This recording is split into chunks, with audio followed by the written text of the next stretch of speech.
राजा और तोता की कहानी। एक समय की बात है, किसी एक राज्य में हरिशंकर नाम का राजा राज करता था। उस राजा के 3 बेटे थे। उसकी ख्वाहिश थी कि वह उसका सबसे काबिल बेटा उसकी राजगद्दी संभाले, लेकिन वह इस बात लेकर संशय में था कि तीनों में से किसे वह अपना राजपाट सौंपे। एक दिन राजा को एक तरकीब सूझी। उसने उसी समय अपने तीनों बेटों को बुलाया और कहा, बेटे, आज मैं तुम सब से एक सवाल पूछता हूँ। अगर तुम लोगों के सामने एक गुनहगार खड़ा हो तो तुम उसके साथ क्या करोगे? इस पर राजा के पहले बेटे ने कहा, उस अपराधी को सजाए मौत दी जानी चाहिए। वहीं दूसरे बेटे ने कहा, गुनहगार को कालकोठरी में बांध देना चाहिए।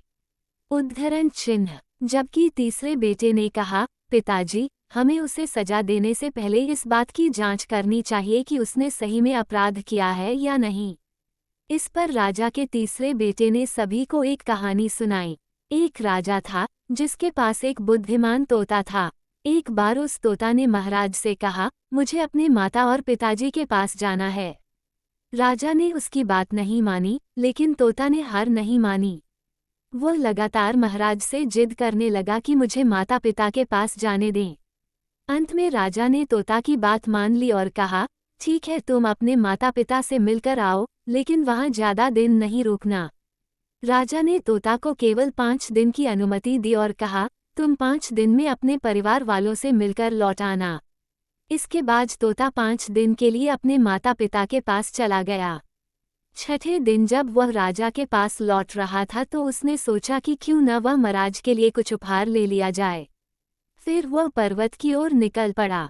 दरअसल वह महाराज के लिए अमृत फल लेना चाहता था। वहां पहुंचते पहुंचते रात हो गई। तोता ने पर्वत पर पहुंचकर फल तो ले लिया, लेकिन रात हो जाने के कारण वह आगे नहीं बढ़ा और वहीं रुक गया। उस रात जब तोता सो रहा था तभी एक सांप वहां आया और उसने राजा के लिए गए अमृत फल को खाने लगा। सांप ने फल को खाया, इस कारण उस फल में जहर फैल गया था। हालांकि तोते को इस बात की भनक तक नहीं थी।